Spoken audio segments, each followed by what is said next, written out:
Hey, it's Rachel. We just did a video about the greenhouse, and this is the space immediately adjacent to it. Just got this installed today and thought I would give you a quick time lapse of how we built it, and then I will do a detailed tour and kind of walk through all the different components of this. The theme for me right now in general is that everything needs to keep getting adjusted. I'm going to do a video soon. I have to redo my entire garden plan because of something we discovered during the construction process on our house.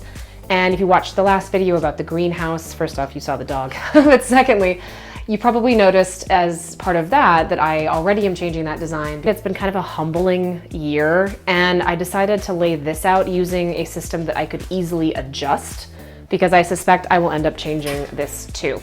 This whole space is about 9 feet from wall to wall. This system is built on a 2-foot module, and hence it was the best I could do was 8 feet. I had a choice of either putting it centered on the wall with 6 inches on either side or offsetting it. A 6-inch sliver of space isn't super useful, so we decided to offset it down at one end. Let me show you a quick time lapse of how we built this. The whole thing took about 2 hours. The first thing that you want to do with these systems is to go through with a stud finder and mark the location of all of the studs in the wall. Because we put it all the way to the right, we were able to have one of these vertical supports land completely on a stud. And if you can get one of your verticals to land directly on a stud, I would recommend that you do it. Once we had decided where this went on the wall, we installed drywall anchors anywhere we weren't going to hit a stud, put the top track in and attached it to the wall while checking for level. I then hung the vertical supports and put in the shelves at waist height, making sure that the verticals were spaced the right distance apart. I repeated that again at the top here with more shelves to again lock that distance and make sure everything was set up correctly, the spacing. We then used that last vertical, which was right on top of the stud, and screwed it to the wall. At that point, it made sure that the entire system was locked in the right place. I then started putting up grow lights and shelves so that I could eyeball and make sure I had enough space between the shelves for my seed trays. Last, you can see I'm putting in drawers as low as I could go right above the baseboard. I did 2 layers of drawers and then one more shelf here on top for extra storage. And last, I put the sink in place. All right, let me walk you through the full tour of this. I did a whole video on our grow light setup and I can link that here, but I don't use conventional grow lights or LEDs. These are 48-inch shop lights and they have one warm fluorescent bulb and one cool white fluorescent bulb. And the idea is to replicate as closely as possible the full wavelengths of daylight. They are hung from these shelves using some S-hooks and a length of chain. And the shelves are great for this because they're on this wire. You can slide the grow lights forward or backward. You've got a lot of freedom of movement here. Secondly, you can change the height very easily. So you can see on this one, I've used the chain all the way to its full length. And in this one, I shortened it up a little bit. I do have a timer here for the lights, and that allows me to control the effective daylight that these are experiencing. The heating mats that I put under the seeds to start them, I do not want that to turn on and off. I want that to be consistent. So that is plugged separately into its own outlet on the wall. I have a working surface laid out at waist height. I may cut a piece of wood and put it on top of this just to give myself a solid surface and prevent dirt from falling through. I have my handy little charts, my annual garden planner for the year, and my seed starting pages, extra grow bags, some markers to label the plants. These are my mesh bottomed and my solid bottomed trays that nest together.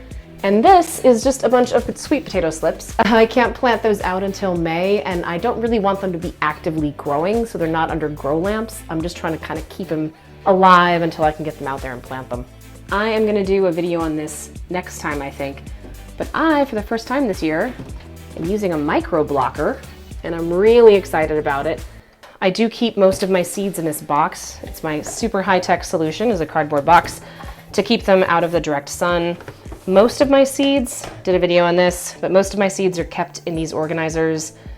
There are 28 total seed types in each box, and I have 4 boxes, so that's 112, if I did my math right. Seed types that can fit in there. For larger seeds, especially those that I save, so as an example, this is Sugar Baby Watermelon from 2021. I have these glass vials that I throw them in. The other thing I do for large seeds is this hanging shoe organizer. Again, it's very high tech around here. So things like beans or squash that have the larger seeds, I try and use this organizer instead. Worm bin right here, I use worm castings as part of my seed starting mix, so it's convenient to have them right here. Did the sock look like you? Does that look like you? It should look like your face. What do you think? And then the main shelf, in addition to the seeds, has my container that I use for my growing mix. This is usually coconut coir, worm castings, and sometimes a little bit of organic amendments. Those amendments are down here. I have blood meal, Epsom salts, kelp meal, bone meal. This has more coconut coir, my hand tools, and my soil blockers. I'm trying to keep things relatively neat, so these are inside a box or inside of a bag. Realistically, stuff is still gonna fall, so what I like about this system is you can get all the way underneath it. These drawers are suspended off the floor. It's easy enough for me to come in with a broom or a vacuum and get that clean if I need to. Bottom shelving here, I've got my additional seed starting mats, a timer, and an extension cord if I need it, and then just some perlite and extra potting containers. That is it. That is the full tour. The whole space is 9 feet wide and about 5 feet deep, and I'm really happy with how much functionality we packed into it.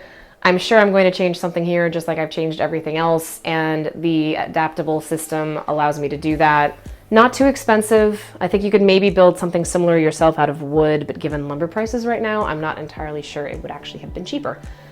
If you have any questions, if I forgot to explain anything about this, post them and I will respond as best as I can.